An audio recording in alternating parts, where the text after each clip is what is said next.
नमस्कार। आज महाराष्ट्र की राजनीति में अपना छाप छोड़ने वाले और ना सिर्फ महाराष्ट्र, पूरे भारत की राजनीति में अपना छाप छोड़ने वाले आज बाला साहब ठाकरे की पुण्यतिथि है। आज हम उनको सत सत नमन कर रहे हैं।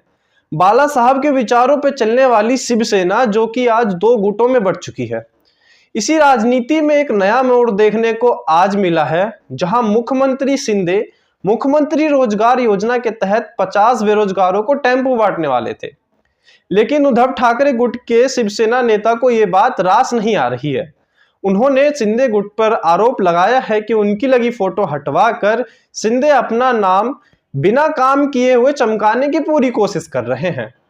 क्या है पूरी खबर और क्या है पूरी खबर का विश्लेषण, ये हम आपको बताएंगे। लेकिन रिपोर्ट में आगे बढ़े उससे पहले आपसे गुजारिश है कि अगर आप इस चैनल पर नए हैं तो चैनल को सब्सक्राइब करके, अगर वीडियो अच्छी लगी हो तो वीडियो को लाइक करना ना भूलें।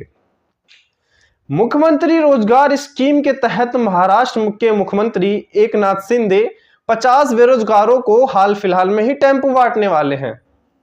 लेकिन इन टेम्पो पर राज्य के पूर्व मुख्यमंत्री और महाअघाड़ी सरकार से जुड़े नेताओं की तस्वीर लगी हुई थी, जिन्हें फाड़ कर हटाते हुए शिंदे फडणवीस की सरकार के मंत्रियों की तस्वीर लगा दी गई है। अब महाराष्ट्र में सरकार बदल गई है, स्कीम बदल गई है और अब पोस्टर भी बदल गया है। यह पूरा सिलसिला बीती रात मुंबई के शिवाजी पार्क इलाके में हुआ, जहां 50 से अधिक टेम्पो पर उद्धव ठाकरे वाली महाविकास अघाड़ी सरकार के पोस्टर लगे हुए थे। इन टेम्पुओं को सीएम शिंदे बेरोजगार युवाओं को बांटने वाले थे, लेकिन शिंदे कार्यकर्ताओं ने पुराने पोस्टरों को हटाकर वहां नई सरकार वाली पोस्टरों को लगा दिया। इस मुद्दे को लेकर अब ठाकरे गुट के नेता शिंदे सरकार पे लगातार निशाना साध रहे हैं। उन्होंने कहा कि बिना काम किए प्रसिद्धि पाने के लिए, महाराष्ट्र की जनता से अपनी नाकामी छुपाने के लिए शिंदे अपने कार्यकर्ताओं से ऐसा काम करवा रहे हैं। उद्धव ठाकरे गुट के पूर्व पार्षद अरविंद भोसले ने एक वीडियो शेयर किया है, जिसमें बताया गया कि इस तरह के कार्यक्रम से पहले इन गाड़ियों के ऊपर जो राज्य की पिछली सरकार थी, महाविकास अघाड़ी सरकार, उनके पोस्टर लगे हुए थे। लेकिन शिंदे कार्यकर्ता रातों रात पहुंचते हैं और उनके पोस्टरों को हटा देते हैं, और ये वो अपनी नाकामी छुपाने के लिए पूरी तरीके से कर रहे हैं। आगे साथ में उन्होंने वीडियो में जो कहा, ऐसे ही लोग हैं जो गाड़ियों और 4 व्हीलर और जिन लोगों को फूड बैन दी गई थी कुछ समय पहले ही, उन सभी को 13 तारीख को शिवाजी पार्क में बुलाया गया था, जो कि दादर में स्थित है। लोगों को गाड़ी लेकर आने को कहा गया। गाड़ी के आने के बाद जो उद्धव ठाकरे के समय जितनी भी गाड़ी वितरण हुई थी, उन गाड़ियों के पीछे जो पोस्टर महाविकास अघाड़ी सरकार का लगा हुआ था, उन पोस्टरों को हटाकर शिंदे सरकार की पोस्टर को लगा दिया गया। अब इसको जो उद्धव ठाकरे गुट के जो नेता है वो कह रहे हैं कि मुख्यमंत्री शिंदे बिना काम किए हुई प्रसिद्धि पाना चाहते हैं, इसीलिए उन्होंने हमारी सरकार में वितरित किए गए जितने भी 4 व्हीलर, 2 व्हीलर और ऑटो थे, उनको बुलाया और उनके ऊपर हमारी महाविकास अघाड़ी सरकार के पोस्टर को हटाकर अपना फोटो लगवा दे रहे हैं। और आपको बता दें कि एकनाथ शिंदे हाल ही में इसी साल जून में 39 विधायकों के साथ शिवसेना से बगावत कर दी थी, और उन्होंने बगावत की वजह बताया जा रहा था कि उन्होंने उनको विधायक, जितने भी सारे विधायक थे, उनको तवज्जो ही नहीं दी थी। जिसके बाद महाराष्ट्र में एक नया सियासी समीकरण शुरू हुआ और एकनाथ शिंदे को भाजपा ने समर्थन दिया। भाजपा के समर्थन के बाद एकनाथ शिंदे की सरकार महाराष्ट्र में बन गई, और उस सरकार में डिप्टी सीएम जो थे वो देवेंद्र फडणवीस को बनाए गए, जबकि लोगों को लग रहा था कि सीएम देवेंद्र फडणवीस बनेंगे। और सरकार बनने के बाद ही लगातार शिंदे और देवेंद्र फडणवीस मिलकर लोगों को रोजगार देने की पूरी कोशिश कर रहे हैं, जिनका उन्होंने काफी अच्छे तरीके से काम किया है। उसी सिलसिले में मुख्यमंत्री स्वयं रोजगार योजना आदि के तहत लोगों को auto, 4 wheeler, 2 wheeler, food van आदि उपलब्ध करवाए जा रहे हैं, जिससे वो स्वावलंबी भी हो सके, स्वयं रोजगार भी पैदा कर सके और अपने साथ साथ कई लोगों को रोजगार भी दे सके। लेकिन पता नहीं क्यों अब ये बात शिवसेना को रास नहीं आ रही है। वो एक नया पैतरा खेलकर इस चीज को दबाना चाह रही है। अब ये तो आने वाले समय में ही पता चलेगा। लगातार शिवसेना के नेता सत्तारूढ़ पार्टी के खिलाफ बयान दागते रहते हैं। इससे पहले भी संजय राउत कह चुके हैं कि दिल्ली में जो बैठे हुए लोग हैं, जो भाजपा सरकार है, वो महाराष्ट्र में मध्यवर्ती चुनाव करवाना चाहती थी। अब इस बात में कितना सच है ये तो आने वाला समय ही बताएगा।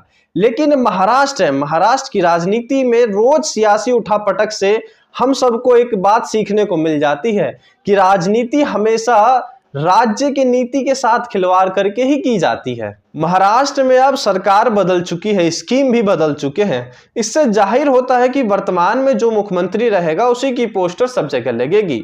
लेकिन जो शिवसेना उद्धव गुटवाले की तरफ से ये बयान आ रहा है कि उन्होंने हमारे पुराने गाड़ियों से भी पोस्टर हटाए हैं, इसमें कितनी सच्चाई है ये तो देखने वाली बात है। वहीं बढ़ते हम दूसरी खबर की तरफ। आपको बता दें कि आज जो महाराष्ट्र में सबसे बड़ी पार्टी थी उद्धव ठाकरे गुट की, जो शिवसेना थी, उसकी स्थापना करने वाले बाला साहब ठाकरे की पुण्यतिथि है। आज ही के दिन बाला साहब ठाकरे ने इस दुनिया को अलविदा कहा था। पर बाला साहब हिंदुत्व को लेकर आगे बढ़ने वाले थे। राम मंदिर बनने के सिलसिले में बाला साहब ठाकरे का बहुत बड़ा हाथ रहा था। तो आपको बताते हैं जो अगली खबर है वो है, अब देखिए क्या होता है कि बाला साहब ठाकरे को पूजने का अधिकार सिर्फ ठाकरे परिवार को नहीं है, या फिर सिर्फ ठाकरे के जो नेता है उन नेताओं को नहीं है, सभी को है। क्योंकि बाला साहब सिर्फ ठाकरे परिवार के नहीं है, बाला साहब हमारे आदर्शों के हैं। मैं आज आपसे पूछना चाहता हूं कि क्या बाला साहब ठाकरे को पूजने का, नमन करने का अधिकार सिर्फ ठाकरे गुट को ही है, या फिर ठाकरे गुट के नेता को ही है, या फिर सिर्फ ठाकरे परिवार को ही है? ये बात आज इसी कारण हो रही है क्योंकि शिवसेना के संस्थापक बाला साहब की आज 10वीं पुण्यतिथि है। उस पुण्यतिथि की पूर्व संध्या पर मुख्यमंत्री एकनाथ शिंदे बाला साहब ठाकरे स्मारक पहुंचते हैं। वहां शिवसेना से अपना बचाव करते हुए बिन किसी भेदभाव के वहां वो पहले पहुंच जाते हैं कि कोई टकराव ना हो। शिंदे के दौरे के बाद शिवसेना कार्यकर्ता स्मारक जाते हैं, गौमूत्र से सभी का स्नान करवाते हैं और पानी से स्मारक को धो देते हैं। महाराष्ट्र के मुख्यमंत्री एकनाथ शिंदे ने बुधवार को बाला साहब ठाकरे मेमोरियल का दौरा किया था, जिसके बाद शिवसेना उद्धव बाला साहब ठाकरे के कार्यकर्ताओं ने मेमोरियल को गौमूत्र से धो दिया। शिंदे ने बुधवार को अपने विधायकों और सांसदों के साथ शिवाजी पार्क में बने बाला साहब ठाकरे मेमोरियल पर जाकर उन्हें श्रद्धांजलि दी थी। शिंदे के दौरे के बाद शिवसेना के कार्यकर्ता स्मारक जाते हैं और गौमूत्र से धोकर उन्हें शुद्ध करने के लिए मंत्रोच्चारण करते हैं।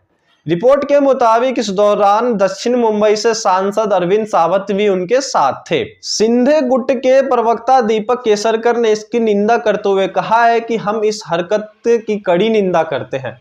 बाला साहब किसी एक शख्स या किसी एक पार्टी के नहीं थे।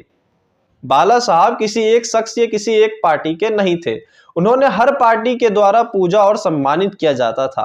तो फिर ऐसे कैसे हो सकता है कि सिर्फ बाला साहब को पूजने का अधिकार शिवसेना और शिवसेना के गुट को ही है? अब ये बात तो हमें भी समझनी चाहिए कि क्या ऐसा हो सकता है कि महात्मा गांधी को सिर्फ कांग्रेस वाले ही पूजे, या फिर सरदार पटेल को सिर्फ भाजपा वाले ही पूजे? यहाँ पे भारत है, यहाँ पे सभी को स्वतंत्रता मिली हुई है। तो कृपया करके जो शिवसेना गुट के लोग हैं वो बाला साहब का ठेकेदार ना बने, बाला साहब सबके आदर्श रहे हैं। अब इस पूरे सिलसिले में आपका क्या सोचना है या आप हमें कमेंट बॉक्स में जरूर बताएं। मिलते हैं अगले किसी बड़े प्रोग्राम में, बड़े रिपोर्ट में, बड़ी खबर के साथ। तब तक के लिए आपसे गुजारिश है कि अगर आप चैनल पे आए हैं तो चैनल को सब्सक्राइब कर लें, और अगर वीडियो अच्छी लगी हो तो वीडियो को लाइक करना ना भूले, शेयर करना भी ना भूले। आप अपनी सेहत का ख्याल रखिएगा क्योंकि ठंड आने वाली है। मिलते हैं अगले किसी बड़े रिपोर्ट में। धन्यवाद।